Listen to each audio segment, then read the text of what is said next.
It kills me to be seen as one of the bad guys just because I'm in the minority, because I'm not crazy, because I don't think that fucking ridiculous things are true. I'm just trying to help people. And I mean, I guess this video's turned into a lot.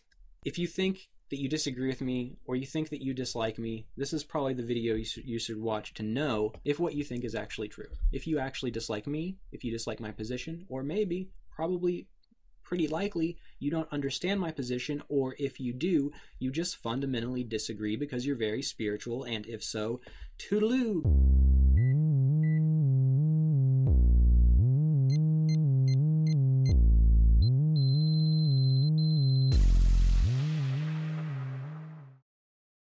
Hey gang, Space-Time Badass here. So excuse me if I don't look very good in this video, or if the video itself doesn't look very good. Not that my quality's that great to begin with, but if something's off, this was done hastily, so it's probably not a good idea, but I'm gonna do it anyway. Today, I really need to talk about lucid dreaming and some of the problems in the community of lucid dreamers that I've noticed over the years of being involved in the lucid dreaming community.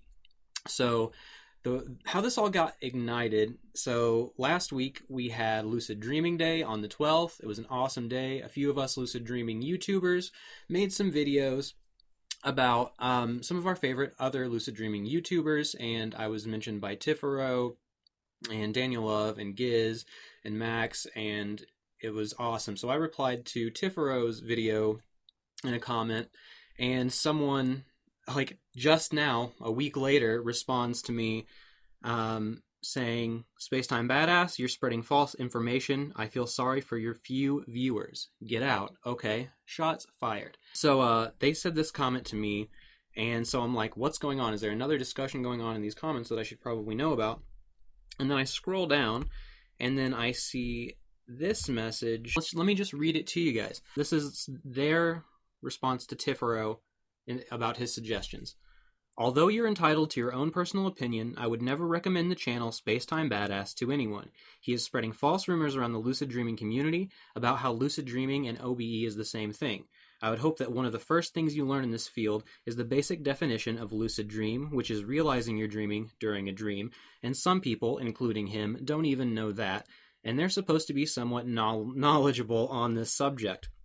Yes, I agree that you should question everything, and that's exactly what he'll tell you, but there's also taking question everything a bit too far. Take the flat earthers, for example. They say you should question everything the government tells us, but just because the government tells us that the earth is round doesn't mean it's flat. Again, that's taking things too far. What I'm saying is you should question everything, but actually trying to say that lucid dreaming and OBE is the same thing is like saying that the earth is flat, knowing the difference in the two is basic beginner knowledge." Okay, so that's pretty loaded, and that was a lot of stuff. And by the way that they came at me, they're having an argument with someone, their perception of Spacetime Badass, but they don't know actual Spacetime Badass. They don't know me. They don't know my actual argument. Now, this is a crazy, really in-depth subject to be having at all, let alone in the comments on YouTube.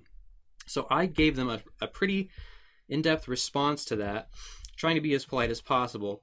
And it's actually it's pretty long. And in this video, I don't even want this to be about proving them wrong. It's more about the problem that I see in the lucid dreaming community through the lens of how I got onto this topic today. And then we'll talk about that, because I think it's just important that you guys understand what I'm trying to work against in the lucid dreaming community and what I actually stand for, because no matter how clearly I state what I stand for, there are always people out there who don't engage with my actual point. They don't get they're straw manning me instead of what do they call it, steel manning. So in response to them, this is a subject that I've gone really in depth on a bunch of times. I mean, I don't think anybody's debating that I'm not a lucid dreamer. I've been lucid dreaming for close to a decade. I mean, look at where I am with Team Lucid Dream. Look at the friends I have with Giz and Daniel Love, these rational people in lucid dreaming. I don't think anyone could debate that. That just further shows that they don't know who I am. And yes, I think you should question everything, But again, yeah, I think we actually fundamentally agree that there is a point at which question everything gets taken too far. And I think their issue with me is more semantic than it is anything else on the definition of a lucid dream.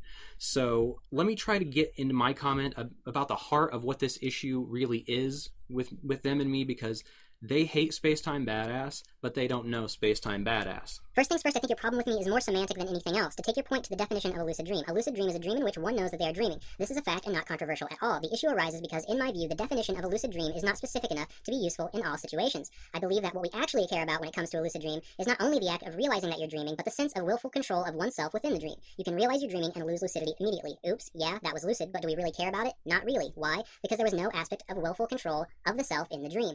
What is really important is that we know that we are dreaming and we can move freely. I've gone into depth on this on a post in the Lucid Dreaming subreddit entitled Why You Aren't Sure If It Was Lucid, in parenthesis, you're using multiple scales and don't realize it. I will link that down below for you guys watching. I don't think I can post the link here in the comments, so hey, search for it if you're interested. Here's the connection. What about in-between experiences, like moving freely and consciously in a dream, but without knowing that you are dreaming, such as some false awakenings, or the affirmation scenario in which you can realize you're dreaming, but oops, the plot goes on and you're none the wiser. Then there are experiences of consciousness between dreams, the void, as it were. My position here is that OBEs and astral projections are simply one of these in-between states of lucidity. If you can take a moment to think about what matters in each of these experiences, lucid dreams, OBEs, APs, if you see them as different, and I'm sure you'll agree that what matters is the conscious awareness. If you weren't conscious for them, they would just be another dream, right?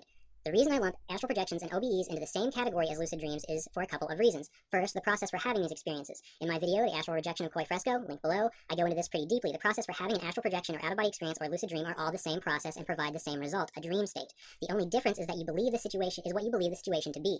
If you notice you're dreaming, hey, it's a lucid dream by definition. If you do the process with the intent to leave your body, that's the experience you've primed yourself for, and hey, you'll say it's an AP or an OBE. The other reason I say this is to stress the fact that all of these experiences are happening in the mind. That's why I say astral projections, lucid dreams, and OBEs are the same experiences, because they're all happening in the mind in a dream state. These experiences can be induced by stimulating the brain in the right ways or through certain substances like ketamine. People have been having the experiences for thousands of years. That doesn't change the fact that it's happening in the mind, a dream. And this is more close to the heart of my issue with the lucid dreaming community and what's going on in it right now, that I have to continually defend my position on things that I'm just trying to further discussion with because of issues like these I'm about to read. The final thing I want to say here is that you might fundamentally disagree with me. Maybe you believe that astral projections are happening in some parallel universe or extra-dimensional plane of existence. That's your right to believe whatever you believe. However, there is no scientific basis on which to believe such things. I base my beliefs on the objective reality as much as possible, and I always try to be open-minded to changing my beliefs based on evidence. The reason I believe what I do now is because I was a very spiritual person and believed in a lot of out-there things and wasted a lot of time on it. But when I began to test these things for myself, I saw that it was all bullshit, and these experiences happened in my mind alone.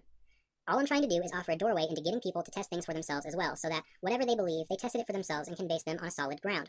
I'm going to read this last bit because I think it's really the heart of what I'm about with lucid dreaming. So let there be no more question. You can believe what you like, whether or not you reply or engage with my ideas, or even read the links I've mentioned, whatever. But I would greatly appreciate it if you didn't spread the lies about how I spread misinformation, because I am working as hard as I can to fight misinformation in lucid dreaming. I've been lucid dreaming for nearly a decade. When I started lucid dreaming, I was in a downward, drug-fueled spiral, and over the course of a few years, I sank to the point of attempting suicide, and, lucky for me, I kept lucid dreaming throughout that time, because before I killed myself, lucid dreaming ended up helping me overcome my issues and gave me a new lease on life. I'm trying to help others use lucid dreaming to do the same, as well as doing as much as I can to show that lucid dreaming isn't some out there thing, but it has uses for the objective good of man. In the future, before you, or anyone reading, or listening, get to trashing someone, please make sure you actually understand their position first. So, with that out of the way, this whole discussion, their reply to me, their comment about me, my reply to them, my making this video, the back and forth, this is the issue in the lucid dreaming community.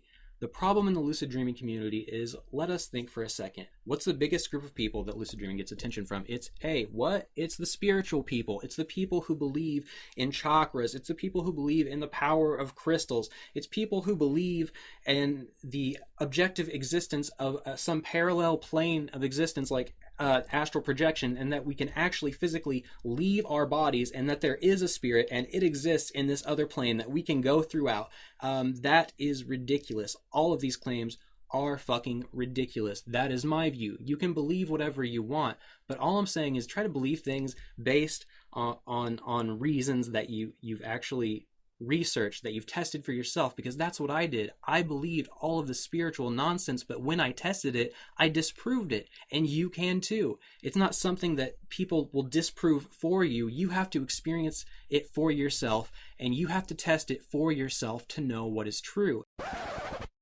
Alright, it was at about this point where things got off the rails. First and foremost, I just want to say that what I mean by testing something for yourself, I don't mean just having the experience itself, like an out of body experience or an astral projection. I mean actually being able to have an out of body experience or astral projection and then trying to retrieve some information that you don't have and bring it back with you that is verifiable. So, what you would do is you would have a friend write a number on a piece of paper and place it in their room facing up.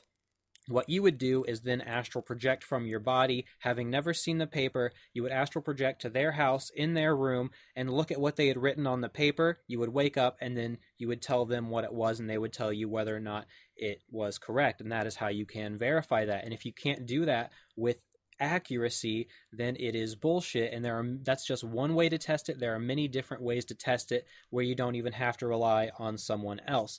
But that's what I mean by that. Now, what I'm going to do from this point on is I'm going to cut the video up because this was a very raw video, emotion in the moment kind of thing going on. So I'm going to cut it from here on out, get the good bits, and hopefully the passion comes through with a little less fumbling and a little less getting really frustrated and having to take a moment to breathe. So here is the condensed version of what I wanted to say, and thank you so much for being patient. Hey, if you're here, subscribe. You've watched this much, give it a thumbs up. I mean, shit, here you are. Back to the video. That is why I do what I do. That's why I'm fighting this fight that I'm fighting with people like this. Because lucid dreaming, it actually has productive uses in society and on a personal level that can help people overcome mental traumas, emotional issues. It helped me overcome depression. It helped me figure out what was wrong with me with my anger issues. It helped me see other perspectives and see what was wrong with me so that I can make the best move forward in my life. And that's just using it on my own. Imagine if I had a psychologist who was trained in lucid dreaming, who was trained in how to instruct people to use lucid dreaming to overcome their problems. How much faster could I have overcome all of these issues? And that's what I'm trying to fight for. There is a therapeutic value to lucid dreaming. And as long as people are using lucid dreaming as this esoteric thing or a thing to make money with so they further these esoteric ideas, the longer that happens, the less interest that people who would actually benefit from lucid dreaming are going to take into it. There are so many secular people and philosophers and psychiatrists who would be very interested to explore lucid dreams as not only a field but as a personal hobby, yet it's not being researched near as much as it should be because I believe of these metaphysical claims being made and all of the bullshit and the misinformation being made. I am clearing up the misinformation. I am not the misinformation. It just kills me because I look around and I read things about people slamming like people like Daniel Love, who has worked for decades, like literally decades of his life. He is dedicated to lucid dreaming, and many of those years he's dedicated to teaching lucid dreaming, and many of those years he's dedicated to teaching lucid dreaming the right way to fight misinformation, and they'll still say shit about him like they say about me, and it fucking kills me because we are the people who are fighting for the good of this field. We are the people who are trying to tease out what is useful and what is scientific and how we can get to the bottom of that. We are the ones who are experimenting and implementing things for other people and telling them, here's what you can try. We work with people personally. We teach them lucid dreaming. We coach them step by step with lucid dreaming for using it for whatever they'd like to improve their lives is my main focus with that. And when you take someone from point A to point B therapeutically, and you realize, hey, that's not my fucking cross to bear, dude. That's not the torch I should be carrying. That is for the psychoanalysts, the clinicians. It's for the people in these fields to use to help people. It shouldn't be my cross to bear, but it is. That is what I've had to take up to help people realize what lucid dreaming can be. That's my passion in life. This is the fight that I am fighting. And to have someone look at me and see me as someone opposite to what I really am, it fucking kills me because I put myself on the line. I'm open with it. I'm honest. I am forward. And as well, the people that I know in the lucid dreaming niche who do the same, it just kills me to read negative things about them as well, is because I'm a lucid dreamer. I've been doing it for years. I've been teaching it for years. I am very deep into this subject. And the people who are doing it right, because they're in the minority, the people who are secular, the people who are scientifically minded, because we are in the minority, we are being downplayed. But look around you. Like, you want to talk about problems in the lucid dreaming community? There are some people out there who are actively putting misinformation into the topic. I get after I did my video on koi, I've been getting this Ryan Cropper guy. Been getting requests to do a video on him, which I probably will. But his videos are ridiculous. There are all kinds of people like that. There are people who are primarily spiritual YouTubers who do a video on lucid dreaming because, hey, they're spiritual and that's considered a spiritual thing. And that gets people interested in lucid dreaming, and so they'll consider it first and foremost as a spiritual thing rather than a psychological thing. It kills me to be seen as one of the bad guys just because I'm in the minority, because I'm not crazy, because I don't think that fucking ridiculous things are true. I'm just trying to help people. And I mean, I guess this video's turned into a lot. If you think that you disagree with me, or you think that you dislike me, this is probably the video you should watch to know if what you think is actually true. If you actually dislike me, if you dislike my position, or maybe, probably, pretty likely, you don't understand my position, or if you do, you just fundamentally disagree because you're very spiritual, and if so, toodaloo, get the fuck out of here. Goodbye. And as for the rest of you guys, thanks for watching. I greatly appreciate all of you. I just got 100 or so new subscribers from Lucid Dreaming Day. I appreciate each and every one of you. I didn't want this to be my next video. I want it to be a supplemental lesson in lucid dreaming. I wanted to pump those out real quick because a lot of them are written. But this just came up, and it's just very passionate, and I had to get it out. And it's pretty long, so for those of you who hung on, appreciate you very much. But until next time, fuck. This is a mess. Take it easy.